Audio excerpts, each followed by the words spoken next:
Study IQ IAS, अब तैयारी हुई अफोर्डेबल। डेली इकोनॉमिक न्यूज के आज के सेशन में आप सबका स्वागत है। 10 जनवरी 2023 के डेली इकोनॉमिक न्यूज जो कि यूपीएससी सिविल सर्विस एग्जाम के लिए एक बहुत ही इंपॉर्टेंट और एक अनमिसेबल सेशन है जिसको आप मिस नहीं कर सकते हो। तो डेली आपको इस सेशन को देखना है, ये कंसिस्टेंटली अब चलेगा और दो इंपॉर्टेंट इकोनॉमिक न्यूज़ डेली आपको मेरे द्वारा वसु कटारा सर के द्वारा अब रोज़ देखने मिलेंगी, कंसिस्टेंटली देखने मिलेंगी। आज के हमारे दो टॉपिक हैं। सबसे पहला है नेशनल मोनेटाइजेशन पाइपलाइन और दूसरा है हमारा सॉवरेन ग्रीन बॉन्ड्स। सबसे पहले हम नेशनल मोनेटाइजेशन पाइपलाइन के बारे में जानकारी इकट्ठी करने जा रहे हैं। नेशनल मोनेटाइजेशन पाइपलाइन से रिलेटेड न्यूज़ ये है कि इसकी प्रोग्रेस काफ़ी स्लो चल रही है। अगर आप सरकार का डेटा देखेंगे तो सेंटर गवर्नमेंट की ये जो योजना है ये अपने लास्ट ईयर का 2022-23 फाइनेंशियल ईयर का गोल जो लक्ष्य दिया गया था, गवर्नमेंट ने इसे जो लक्ष्य दिया था वो भी नहीं पूरा कर पाएगा। कई सारे फैक्टर्स इसके पीछे इन्वॉल्व है, कई सारे रीजंस इसके पीछे अटैच्ड हैं। कोई एक पर्टिकुलर रीज़न नहीं है, बट ये बहुत एम्बिशियस प्रोजेक्ट है। इसके तहत गवर्नमेंट चाहती है एक पाइपलाइन का मतलब एक्चुअली कोई पानी का पाइप या गैस या बिजली का पाइप नहीं है, कि एक लिस्ट तैयार की जाए ऐसे प्रोजेक्ट्स की जो कि इंफ्रास्ट्रक्चर के एरिया से जुड़े हों। गवर्नमेंट के अलग अलग डिपार्टमेंट्स, अलग अलग मिनिस्ट्रीज के द्वारा एक लिस्ट तैयार की जाए और उस लिस्ट के तहत, उस लिस्ट में गवर्नमेंट डिसाइड करे कि कौन से गवर्नमेंट के सरकारी एसेट, सरकारी ज़मीनें, सरकारी संपत्तियां पड़ी हैं जिनसे सरकार अब पैसा कमा सकती है। मतलब उन एसेट्स को सरकार मोनेटाइज कर सकती है, उनसे गवर्नमेंट पैसा कमा सकती है। कौन से ऐसे प्रोजेक्ट हैं। इसकी शुरुआत 2021-22 के बजट में इंडियन गवर्नमेंट के द्वारा की गई थी, ताकि गवर्नमेंट के जो रिसोर्सेज जिनसे अभी गवर्नमेंट कुछ खास फायदा ले नहीं पा रही है उनका पोटेंशियल गवर्नमेंट अनलॉक कर सके, मतलब उनका फायदा भी सरकार उठा सके। तो इसीलिए वो प्रोजेक्ट्स जो पहले से प्राइवेट सेक्टर या गवर्नमेंट सेक्टर के थ्रू, जिसमें गवर्नमेंट सेक्टर एंगेज है और जिससे गवर्नमेंट मॉनेटरी बेनिफिट पैसा नहीं कमा पा रही है, उनसे भी पैसा कमा सकें। गवर्नमेंट इन प्रोजेक्ट्स को प्राइवेट सेक्टर्स के हाथ में देकर, जैसे फॉर एग्जांपल ज़मीन पड़ी है, गवर्नमेंट इसको लीज पे दे सकती है किसी प्राइवेट कंपनी को, तो उनका अधिकार हो जाएगा उस ज़मीन पे टेम्पररी बेसिस पर। ओनरशिप ट्रांसफ़र नहीं कर रहे हैं। जो भी फंड्स इस तरीके से आप जनरेट करोगे, जो भी पैसा कमाओगे पूरे देश भर में अलग अलग इंफ्रास्ट्रक्चर के एरिया से, इससे गवर्नमेंट ऑफ इंडिया अपने बाकी प्रोजेक्ट्स में पैसा लगा सकती है। तो सरकार यहाँ से पैसा कमा के बाकी जगहों पे पैसा लगा सकती है। अब ये तो नेशनल मोनेटाइजेशन पाइपलाइन हो गई। एक आपने और नाम सुना होगा, national infrastructure pipeline, NIP। National infrastructure pipeline 111 lakh crore, शुरुआत में तो 100 लाख करोड़ की थी, बट 111 लाख करोड़ की गवर्नमेंट की एक इनिशिएटिव दिसंबर 2019 में शुरू हुई थी, जिसके तहत अगेन गवर्नमेंट इंडिया का इंफ्रास्ट्रक्चर बेटर करना चाहती थी, पर वहां पे गवर्नमेंट इंफ्रास्ट्रक्चर में पैसा लगा रही थी। NMP में, नेशनल मोनेटाइजेशन पाइपलाइन में, गवर्नमेंट इंफ्रास्ट्रक्चर से पैसा कमा रही है। ये फर्क है दोनों का। वहां पैसा लगा रही है, यहां कमा रही है। आई बात समझ में? तो नेशनल इंफ्रास्ट्रक्चर पाइपलाइन से हम इंडिया के अलग अलग इंफ्रास्ट्रक्चर जैसे रेलवे, रोडवे, एयरवे, अलग अलग इंफ्रास्ट्रक्चर और ट्रांसपोर्टेशन सेक्टर के अंदर चेंजेस लाएंगे ताकि लोगों को और सहूलियत हो, ईज़ ऑफ लिविंग, जीने का और बेहतर मज़ा मिल सके लोगों को। देखिए ना, अगर ट्रांसपोर्टेशन, ट्रैवल में ही टाइम वेस्ट होता रहेगा, इनकन्वीनियंट होगा, प्रॉपर नेसेसिटी लोगों के पास जो होनी चाहिए वो तक नहीं होंगी, तो देश तरक्की कैसे करेगा। तो ऐसा इंफ्रास्ट्रक्चर तो क्रिएट होना जिससे हमारी स्टैंडर्ड ऑफ लिविंग बढ़े। तो इससे हमारे देश के अंदर इंफ्रास्ट्रक्चर हर इंसान तक हमें पहुंचाना है, इसलिए नेशनल इंफ्रास्ट्रक्चर पाइपलाइन की बात शुरू की गई थी। वापस आइए नेशनल मोनेटाइजेशन पाइपलाइन के लिए। पहले तो मोनेटाइजेशन शब्द का थोड़ा मतलब समझिए। मोनेटाइज करना, किसी चीज़ से पैसे कमाना। जैसे ये मेरा पेन है, मैं तुम्हें दे दूं और तुम मैं बोलूं कि इसके मुझे 10 रुपये घंटा, 10 रुपीज़ पर आवर के हिसाब से पेमेंट देते रहो, तो अब ये आपको मैंने दिया, आपको मालिक थोड़ी ना बना दिया इसका, आप इसे यूज़ करोगे, राइट। बदले में मुझे आप पैसा देते रहोगे। तो गवर्नमेंट बेसिकली यही चाहती है, रेवेन्यू राइट देना चाहती है गवर्नमेंट आपको। क्या देना चाहती है? रेवेन्यू राइट, कि आप इसको, इसका अधिकार कुछ समय इस्तेमाल करने का मिल जाए, बदले में आप मुझे पैसा दे सके, राजस्व दे सके, रेवेन्यू दे सके, पेमेंट कर सके। तो प्राइवेट पार्टीज को इस तरीके से गवर्नमेंट अलग अलग अपने एसेट्स प्रोवाइड करके कुछ टाइम पीरियड के लिए रेवेन्यू कमाएगी। इससे क्या होगा? इससे जो हमारे देश के इंफ्रास्ट्रक्चर, जो गवर्नमेंट के इन्वेस्टमेंट्स पड़े हुए हैं, उनको आप और बेहतर तरीके से यूज़ कर पाओगे। ये फ़ायदा है। अब फ़ायदे तो बहुत अच्छे दिख रहे हैं, चैलेंजेस भी हैं। सबसे पहली बात, सबसे बड़ी प्रॉब्लम तो ये है कि कई सारे गवर्नमेंट के इन्वेस्टमेंट्स में ये आइडेंटिफाई करना कि कितना रेवेन्यू और कैसे रेवेन्यू उससे कमाया जाएगा, ये एसर्टेन कर पाना, ये देख पाना बड़ा मुश्किल है। तो सबसे पहले प्रॉब्लम आ रही है रेवेन्यू एसर्टेन करने में, जांचने में कि क्या, कहाँ से कितना पैसा कमाया जा सकता है। दूसरी बात, करप्शन। इसमें करप्शन भी तो हो सकता है। आप कैसे इंश्योर करोगे कि किसी प्रोजेक्ट को किसी पर्सन या कंपनी को स्पेशल प्रिविलेज देकर शुरू नहीं किया जा रहा? कहीं पे अगर स्पेशल प्रिविलेज दी जा रही है, फायदा दिया जा रहा है, तो फिर आप क्या करेंगे? सोचिए। अच्छा चलो, हम रोड बनाने का प्रोजेक्ट देते हैं, नेशनल हाईवे बनाने का, राष्ट्रीय राजमार्ग बनाने का प्रोजेक्ट देते हैं। मान लो कोई छोटा प्रोजेक्ट दिया जा रहा है जिसमें सिर्फ 4 लेन होगी सड़कों पे। 4 लेन या उससे कम के प्रोजेक्ट्स तो इन्वेस्टर्स को वैसे ही पसंद नहीं आते। बड़े प्रोजेक्ट चाहिए प्राइवेट सेक्टर को, तभी उनकी कॉस्ट, तभी उनका खर्चा निकलेगा। ये बात समझिएगा। तो इस वजह से कई सारे ऐसे सेक्टर हैं। अच्छा, एक और प्रॉब्लम ये है कि गवर्नमेंट अकेली थोड़ी ना स्टेक होल्डर होती है, कई सारे डिपार्टमेंट गवर्नमेंट के, फिर आम जनता भी प्रोटेस्ट कर सकती है। तो मतलब बहुत सारे स्टेक होल्डर्स इन्वॉल्व हैं। सेंटर गवर्नमेंट है तो स्टेट गवर्नमेंट भी इन्वॉल्व है, राज्य सरकारें भी हैं। तो देखने में तो बहुत अच्छा प्रोजेक्ट लग रहा है कि सरकार के पास इतनी ज़मीन पड़ी है, इतनी संपत्ति पड़ी है, उसको मोनेटाइज करो। अरे रेलवे स्टेशन पे ही आप अगर ATM मशीन्स लगा दोगे, आप एडवर्टीजमेंट्स लगा दोगे, दिल्ली में तो दिल्ली मेट्रो जो चलती है, मेट्रो के ऊपर भी एड और पोस्टर्स बने रहते हैं, उससे भी पैसा कमाती है दिल्ली मेट्रो। तो हमें अगर सक्सेसफुल इंफ्रास्ट्रक्चर एक्सपेंशन करना है तो उसके लिए प्लान्ड एफर्ट्स, प्लान्ड तरीके से होगा, ऐसे आधे अधूरे तरीके से नहीं। और हमें कोशिश करनी होगी गवर्नमेंट और प्राइवेट सेक्टर के बीच में एक हेल्दी कंपटीशन क्रिएट करने की। जब तक वो हेल्दी कंपटीशन नहीं क्रिएट करोगे, तब तक प्राइवेट सेक्टर भी इंफ्रास्ट्रक्चर के अंदर इन्वेस्ट नहीं करेगा और गवर्नमेंट सेक्टर के लिए भी कोई इंसेंटिव खास तौर पे नहीं रहेगा। तो मुद्दे की बात यह है कि हमारे देश के अंदर नेशनल इंफ्रास्ट्रक्चर पाइपलाइन शुरू भले हो जाए, बट इसके अंदर चैलेंजेस बहुत ज़्यादा है। और वही हमें देखने मिल रहा है कि इसकी प्रगति, इसकी तरक्की तेज़ी से हो नहीं पा रही है। It is of very slow pace. तेज़ी से तरक्की करता तो कोई दिक्कत नहीं होती ना, बट इसकी पेस, इसकी स्पीड भी ज़्यादा तेज़ी से नहीं चल पा रही है। आप अगर देखेंगे 1 साल हो चुका है नेशनल मोनेटाइजेशन पाइपलाइन को, रेलवे, टेलीकॉम, पेट्रोलियम सेक्टर के अंदर जो इनके टारगेट थे वो तक पूरे नहीं हो पाए। टेलीकॉम सेक्टर और पेट्रोलियम सेक्टर, जो पेट्रोल हमारे देश में इधर एक जगह से दूसरी जगह तक ले जाया जाता है, कच्चे तेल की रिफाइनिंग होती है, ये सेक्टर्स अच्छा परफॉर्म नहीं कर पाए, अच्छे पैसे नहीं कमा पाए।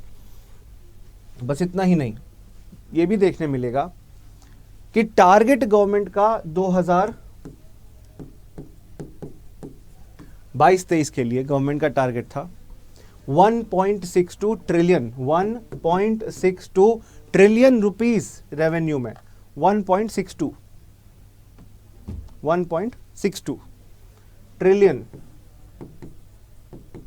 रुपीस। और कितना हासिल हुआ है?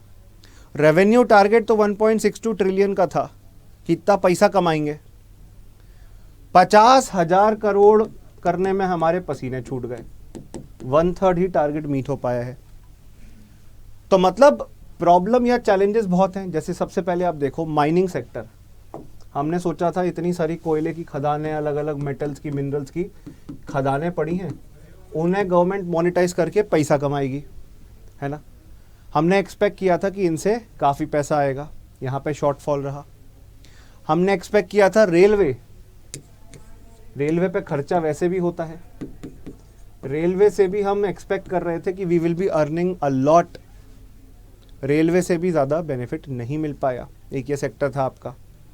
हम रेलवे स्टेशंस को रीडेवलप करना चाहते हैं, रेलवे कॉलोनीज़ के जो फ्लैट्स पड़े हैं उनको रीडेवलप करना चाहते हैं, जो ज़मीन खाली पड़ी है रेलवे की उसका इस्तेमाल करना चाहते हैं।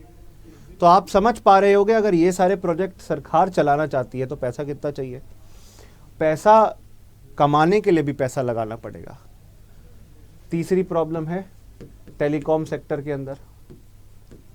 अब ये जो इंटरनेट कॉल्स प्रोवाइड करने वाली ऐप्स हैं व्हाट्सएप और टेलीग्राम, ये बहुत चैलेंज दे रही हैं इंडिया के टेलीकॉम सेक्टर को। और इंडिया में टेलीकॉम कंपनीज जो एक टाइम पे 10-12 बड़ी बड़ी कंपनीज होती थी, आज सिर्फ 2-3 ही बच रह गई हैं, 2-3 ही रह गई हैं। तो टेलीकॉम सेक्टर के अंदर भी ज़्यादा आप मोनेटाइज नहीं कर पाए।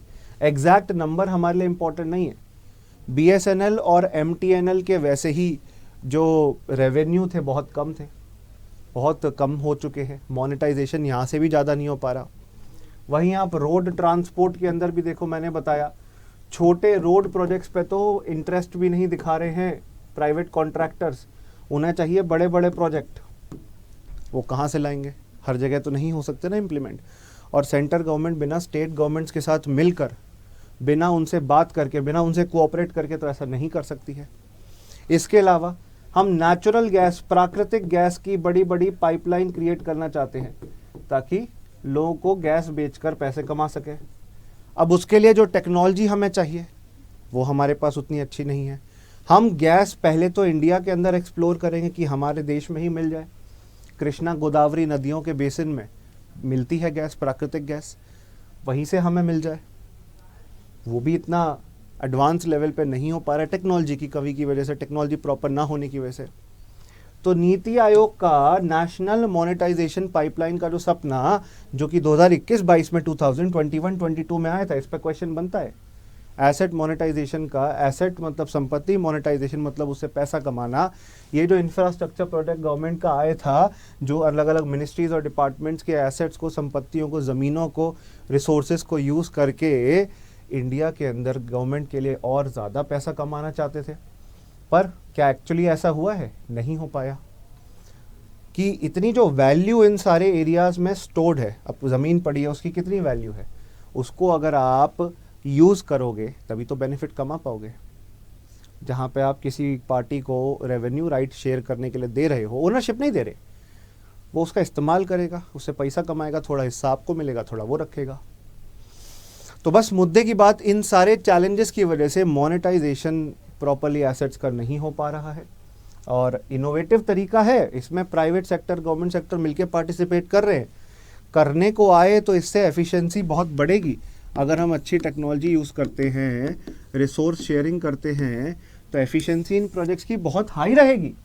बट वही बात है ना, इसके लिए चाहिए बहुत ज़्यादा पैसा, और प्राइवेट सेक्टर को इंटरेस्ट भी तो दिखाना चाहिए। इससे हमारी अर्थव्यवस्था रिवाइव हो सकती है, जो गिर रही थी उसमें रिवाइवल आ सकता है। क्योंकि सबसे बड़ी बात है, हम ये रोते रहते हैं कि हमारे पास इन्वेस्टमेंट नहीं है। हम उम्मीद करते हैं बाहर से इंडिया में इन्वेस्टमेंट आएगी, फॉरेन इन्वेस्टमेंट। अरे आपके देश में ही इतना इन्वेस्टमेंट पोटेंशियल है, उसको तो अनलॉक करो, उसका तो इस्तेमाल करो, उससे इकोनॉमिक ग्रोथ लाओ ना, उससे रूरल डेवलपमेंट और सेमी रूरल डेवलपमेंट, गांव के इलाके और ऐसे इलाके जिसमें आज भी गांव का कैरेक्टर है, उनको चेंज करने की कोशिश करो ना। This is actually going to unlock the value from the infrastructure sector for the government. ये बेसिकली हमारे देश में वैल्यू क्रिएशन इस तरीके से करेगा। बट चैलेंजेस आपके सामने, I know you people are aware that ये सारे चैलेंजेस हैं। इनके बेसिस पर प्रॉब्लम यही आ रही है कि ये प्रोजेक्ट स्लो हो गए हैं, धीरे हो गए हैं। और इंफ्रास्ट्रक्चर प्रोजेक्ट्स का वैसे भी जेस्टेशन पीरियड काफ़ी लंबा होता है, मतलब पूरा होने का समय, रिजल्ट देने का समय काफ़ी लंबा होता है। तो हमें यही बात कोशिश करनी है, इसी मैकेनिज्म में चेंज करना है कि इंडिया के अंदर ज़्यादा से ज़्यादा एसेट मोनेटाइजेशन हो, गवर्नमेंट के पास और ज़्यादा से ज़्यादा रिसोर्स आ सके। ये हमारा पहली खबर थी, पहला ऑब्जेक्टिव था इस टॉपिक को समझने का। क्वेश्चन प्रीलिम्स में आ सकता है आपकी नेशनल मोनेटाइजेशन पाइपलाइन के ऊपर, ऑब्जेक्टिव्स के ऊपर, नेशनल इंफ्रास्ट्रक्चर पाइपलाइन से अलग कैसे है, इस पे क्वेश्चन बनने के स्कोप बहुत ज़्यादा है। दूसरी बात, अगला हम टॉपिक देख रहे हैं सोवरेन ग्रीन बॉन्ड। इस पर चलने से पहले आप मुझसे कनेक्ट हो सकते हैं स्टूडेंट्स मेरे टेलीग्राम चैनल पर, वसु कटारा स्टडी IQ। ये मेरा टेलीग्राम चैनल है, वसु कटारा स्टडी IQ। इस पे आप मुझसे कनेक्ट हो सकते हो, वसु कटारा स्टडी IQ पे। अच्छा, मेरा अभ्यास सेशन होता है, अभ्यास मतलब daily answer writing practice session. जैसे आज ये 2 क्वेश्चंस हमने प्रेसिडेंट के टॉपिक से करवाए थे आपको, ये दोपहर 4 बजे लाइव यूट्यूब पे होता है। 2 क्वेश्चंस मैं एडवांस में देता हूँ, वो मैं टेलीग्राम पे पोस्ट कर देता हूँ। और मेरे से आप UPSC preparation, UPSC answer writing practice, optional selection या कोई भी ऐसा क्वेश्चन पूछना है, यहाँ पे आके पूछ सकते हैं। निडर होके पूछिए, बेशक आप आगे पूछ सकते हैं मुझसे कोई भी सवाल कि किस बेसिस पे प्रिपरेशन करनी है। चलिए अगले इम्पॉर्टेंट मुद्दे पे चलने से पहले, हम यूपीएससी की तैयारी कराते हैं, शुरू से अंत तक कराते हैं। 1000 आवर्स ऑफ लाइव क्लासेस, 1000 घंटे से ज़्यादा live classes, hand written notes देकर, रिवीजन मटेरियल देकर, prelims test series, mains answer writing practice जिसमें हम आपके आंसर्स को चेक भी करते हैं और आपको फीडबैक देते हैं, और 1-on-1 मेंटरशिप जिसमें वर्किंग IAS IPSS और पूरी हमारी मेंटर्स की टीम है जो कि खुद सिविल सर्विस एग्ज़ाम दिए हैं, वो आपको गाइड करेंगे, आपके साथ फ़ोन कॉल और व्हाट्सएप के माध्यम से कनेक्टेड रहेंगे। तो ज़रूर आप इसमें पार्टिसिपेट कर सकते हैं। बैच 2 सुबह 8 बजे इसकी क्लास पूरे 1 साल भर की शुरू हो रही है, 20 जनवरी से। आपको क्या करना है, आपको बस वसु लाइव कूपन कोड यूज़ करना है मैक्सिमम डिस्काउंट के लिए, और हमारा कोर्स 18,999 में आपको अवेलेबल हो जाएगा। वैसे 24,000 कुछ का दिखेगा, बट अगर आप वसु लाइव कूपन कोड यूज़ करेंगे जो कि मेरा नाम है, तब आपको ये मैक्सिमम डिस्काउंट मिल जाएगा। तो ज़रूर इसका फ़ायदा लीजिएगा। चलिए आगे चलें, मूविंग अहेड। नेक्स्ट हमारा कॉन्सेप्ट है सॉवरेन ग्रीन बॉन्ड्स। अब सॉवरेन ग्रीन बॉन्ड, सॉवरेन मतलब सरकार के द्वारा, ग्रीन बॉन्ड्स, ग्रीन मतलब कुछ रिन्यूएबल एनर्जी, ग्रीन एनर्जी के एरिया में इन्वेस्ट करने के लिए। बॉन्ड्स का मतलब है जिसके थ्रू गवर्नमेंट पैसा उधार ले पाती है। बॉन्ड क्या होता है, बॉन्ड का मतलब है, चलिए मुझे पैसे की ज़रूरत है, मुझे 1 लाख रुपए चाहिए, आप मुझे 1 लाख रुपए दे दीजिएगा, उधार दे दीजिए। अब आप पूछेंगे कि आप मुझे पैसा दे देंगे तो फिर बदले में आपको क्या मिलेगा? आपको मैं इंटरेस्ट दूंगा, पर क्या गारंटी है मैं आपको इंटरेस्ट दूंगा? तो एक काम करते हैं, हम एक अग्रीमेंट कर लेते हैं, कॉन्ट्रैक्ट कर लेते हैं। उस कॉन्ट्रैक्ट में मैं बाकायदा लिख देता हूँ कि मैं आपको इतना इंटरेस्ट इतने टाइम बाद चुकाऊंगा। अब तो खुश हैं, अब तो संतुष्ट हैं, आर यू हैप्पी नाउ? तो ये जो अग्रीमेंट हमारे बीच में हुआ, इसे बॉन्ड कहेंगे। गवर्नमेंट भी बॉन्ड इशू करती है, गवर्नमेंट को भी बहुत पैसा चाहिए। गवर्नमेंट को किस बात का पैसा चाहिए? अरे हमारे देश में इंफ्रास्ट्रक्चर के ऊपर पैसा लगाना चाहती है गवर्नमेंट। गवर्नमेंट चाहती है हमारे देश के अंदर अलग अलग सेक्टर्स जहाँ पर पैसे की भारी कमी है, उनमें गवर्नमेंट पैसा इन्वेस्ट कर सके। तो जो मुद्दे की बात है, अगर गवर्नमेंट ये सब करना चाहती है तो उसके लिए गवर्नमेंट सॉवरेन ग्रीन बॉन्ड्स का बेनिफिट ले सकती है। ग्रीन एनर्जी को बेटर तरीके से यूज़ करने के लिए, ग्रीन एनर्जी क्या होता है? Solar energy, wind energy, nuclear energy, ये सारे ग्रीन एनर्जी के एग्जाम्पल हैं।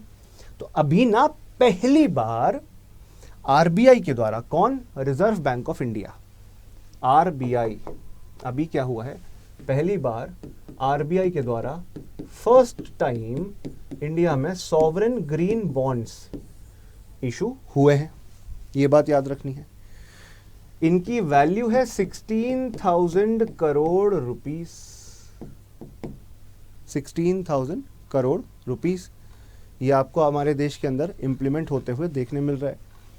पर्पस बहुत सिंपल है इसका, ऑब्जेक्टिव बहुत सिंपल है इसका। जो मुद्दे की बात आपको समझनी है कि इसको अलग अलग ब्रांचेस में गवर्नमेंट इशू करना चाहती है, अलग अलग ट्रांचेस, अलग अलग हिस्सों में इशू करना चाहती है, और इसके थ्रू जनता से पैसा इकट्ठा करके, आप अभी जनता समझिए, आप अभी ये समझिए कि गवर्नमेंट इसके थ्रू पैसा इकट्ठा करके, मनी इकट्ठा करके ऐसे प्रोजेक्ट्स पे लगाएगी जो कि क्लीन एनर्जी को बढ़ावा दे रहे हैं। अब उससे गवर्नमेंट का क्या फ़ायदा है? गवर्नमेंट को इंटरनेशनल लेवल पे आपने देखा होगा, कॉन्फ्रेंस ऑफ पार्टीज नाम की एक मीटिंग होती है, United nation framework convention on climate change नाम की। अब उसकी मीटिंग अभी इजिप्ट में हुई है लास्ट ईयर 2022 की। उसमें गवर्नमेंट ने प्रॉमिस किया है कि ज़्यादा से ज़्यादा रिन्यूएबल एनर्जी को बढ़ावा देगी, नवीनकरणीय ऊर्जा को। अब इतना अगर इंफ्रास्ट्रक्चर हमें क्रिएट करना है तो पैसा भी तो बहुत चाहिए। तो 8-8 हज़ार के 2 ट्रांचेस के अंदर 8,000 करोड़ के 2 ट्रांचेस के अंदर ये इशू किए जाएंगे। हाँ, इस साल जो हमारा करंट फाइनेंशियल ईयर है, अच्छा, कितने साल के लिए बॉन्ड, कितने साल के लिए उधार दिया जा रहा है? आपको ये समझना है कि 5 साल और 10 साल, 5 and 10 years का ऑप्शन है इसमें। अच्छा सर, क्वेश्चन कैसे बनेगा? ये सब तो ठीक है, क्वेश्चन बनेगा गवर्नमेंट के द्वारा ये 2019 के बजट में दिया गया था गलत। अभी रिसेंटली 2022 के अंदर गवर्नमेंट ने फैसला लिया था कि हम नवंबर 2022 में कि हम इंडिया के अंदर सॉवरेन ग्रीन बॉन्ड इशू करेंगे, और उसके तहत ये बोला था कि सॉवरेन, सॉवरेन शब्द का मतलब संप्रभुत्व वाला, सोवरेन, इंडिया, भारत सरकार, जिस पे किसी और देश का कोई कंट्रोल नहीं है, हमारे द्वारा हमारी इलेक्टेड गवर्नमेंट, तो ये बॉन्ड इशू करेगी, ठीक है ना, या अपने बिहाफ पे किसी कंपनी को बॉन्ड इशू करने की पावर देगी ताकि उस पैसे से एनवायरमेंटली सस्टेनेबल प्रोजेक्ट्स पर पैसा लगाया जा सके, renewable energy, electric vehicle, clean transportation, यातायात जो है साफ सुथरा हो, पेट्रोल डीजल से चलने वाली गाड़ियों के बजाय इलेक्ट्रिक और हाइड्रोजन वाली गाड़ियां आए, एनर्जी एफिशिएंसी क्रिएट हो। आप कोयला, पेट्रोल, डीजल जला के जो एनर्जी, ऊर्जा बना रहे हो, ये बहुत ज्यादा पोल्यूशन क्रिएट करेंगी। हम जो इतना कूड़ा कचरा फेंकते हैं, ये हमारे एनवायरनमेंट के लिए बहुत ज्यादा डेंजरस है। इन सारी प्रॉब्लम्स को सॉल्व करने के लिए गवर्नमेंट ने ये सॉवरेन ग्रीन बॉन्ड्स लॉन्च करने का सोचा है। अब अगर आप कुछ समय से तैयारी कर रहे हो यूपीएससी की, तो आपने ये ग्रीन बॉन्ड्स का नाम तो पहले भी सुना होगा। फिर आप सोचोगे, आपके मन में सवाल आएगा कि ये टीचर तो बता रहे हैं कि अब सरकार पहली बार ला रही है, पर मैंने तो ग्रीन बॉन्ड्स इतनी बार पढ़ा है। ग्रीन बॉन्ड्स आपने भले ही कितनी भी बार पढ़ा हो, क्योंकि इससे कोई भी प्राइवेट कंपनी, कोई भी संस्था एनवायरनमेंट को प्रोटेक्ट करने के लिए प्रोजेक्ट्स के लिए पैसा उधार पे ले सकती है। ऐसे इनिशिएटिव्स चल रहे थे, बट गवर्नमेंट ऑफ इंडिया के द्वारा ऐसी पहली बार कोई शुरुआत की गई है, मुहिम की शुरुआत हुई है।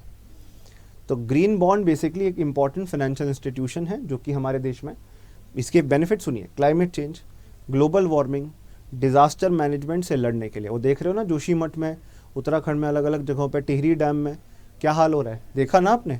यस और नो बताओ तो सही भाई। जोशीमठ, टिहरी, देश के अलग अलग हिस्सों में डेवलपमेंट की ब्लाइंड रेस में कि हमें बहुत विकास करना है, हम विकास के रास्ते पे चलते चलते अपने एनवायरनमेंट को डैमेज करते रहे, अपने पर्यावरण का नाश करते रहे। बहुत सारे थ्रेट्स क्रिएट हो गए हैं हमारे देश में, क्लाइमेट चेंज के, ग्लोबल वार्मिंग के थ्रेट्स क्रिएट हो गए हैं। ये हमें डर है इस बात का कि ये हमारे जीवन को खतरे में न डाल दे, और इस वजह से हम चाह रहे हैं कि ऐसी इनिशिएटिव, ऐसे सुधारों के थ्रू हम हमारे देश के अंदर बेटर इंफ्रास्ट्रक्चर प्रोजेक्ट्स क्रिएट कर सके। तो ये बहुत अच्छा इनिशिएटिव है सॉवरेन ग्रीन बॉन्ड्स का। It has long term effects and we need funding for environmentally sustainable projects. ये हमारा आज के 2 टॉपिक्स थे डेली इकोनॉमिक न्यूज़ में। अब ज़रूर कल भी मिलिएगा, 8 बजे शाम को ये सेशन होता है। आज थोड़ा ड्यूरेशन इसका कम रखा है, I was not feeling well, और ये क्लास की शुरुआत में मैं बताना नहीं चाहता था, मेरी थोड़ी तबीयत सही नहीं है, आज बुखार है मुझे, तो मैंने इसलिए आज एनर्जी भी शायद आपको थोड़ी आज कम लगी होगी, तो उसके लिए मैं माफ़ी चाहूँगा। क्लास की शुरुआत में बताकर मैं आप सबको डिस्टर्ब नहीं करना चाहता था, तो लास्ट में मैंने बताया। बस यही मुद्दे की बात है कि आज हमने ड्यूरेशन भी थोड़ी कम रखी है और टॉपिक्स भी 2 ही डिस्कस करें। मैं कोशिश करूँगा 2 तो आपके मिनिमम रह ही रहे, और भी कुछ मुझे चीज़ें मिलती हैं वो भी मैं डिस्कस करता रहा हूँ। तो शुक्रिया। आप मेरे साथ अगर अभी भी नहीं जुड़े हो तो मेरे टेलीग्राम पे जुड़ जाना, वसु कटारा स्टडी IQ पे, और मेरी जीमेल आईडी है vasu.katara@studyIQ.com। इसके साथ साथ दोस्तों 18,999 का हमारा GS फाउंडेशन बैच अवेलेबल है। इसकी क्लासेस 20 जनवरी से शुरू हो रही है। मैं इसमें इकोनॉमिक्स पढ़ाऊँगा आपको, ज़रूर इसमें पार्टिसिपेट करिएगा, ज़रूर इसमें जुड़िएगा। 20 जनवरी से क्लासेस हो रही हैं, और वसु लाइव कूपन कोड का इस्तेमाल करिएगा कोर्स लेते टाइम, ताकि मैक्सिमम डिस्काउंट आपको मिल सके। ये लेना कैसे है? studyIQ.com हमारी वेबसाइट है, उस पर जाकर आप हमारे कोर्सेज में एनरोल कर सकते हैं। studyIQ.com पे जैसे बैच 2 फाउंडेशन बैच 2024 देखने मिल रहा है, 24,499 का देखने मिल रहा है। बाय नाउ पे क्लिक करोगे, अप्लाई प्रोमो कोड करोगे, वसु लाइव VASULIVE वसु लाइव कूपन कोड लगाओगे, ये देखिए डिस्काउंट आपके लिए अनलॉक हो गया 18,999 में। तो इसका आप बेनिफिट ले सकते हैं। और ज़रूर लीजिएगा इसका बेनिफिट। थैंक यू इस सेशन को देखने के लिए। Good luck to all of you. आप सबका बहुत बहुत धन्यवाद इस सेशन में जुड़ने के लिए। मिलते हैं कल से फिर एक नए सेशन में। Good luck. Study IQ IAS, अब तैयारी हुई अफोर्डेबल।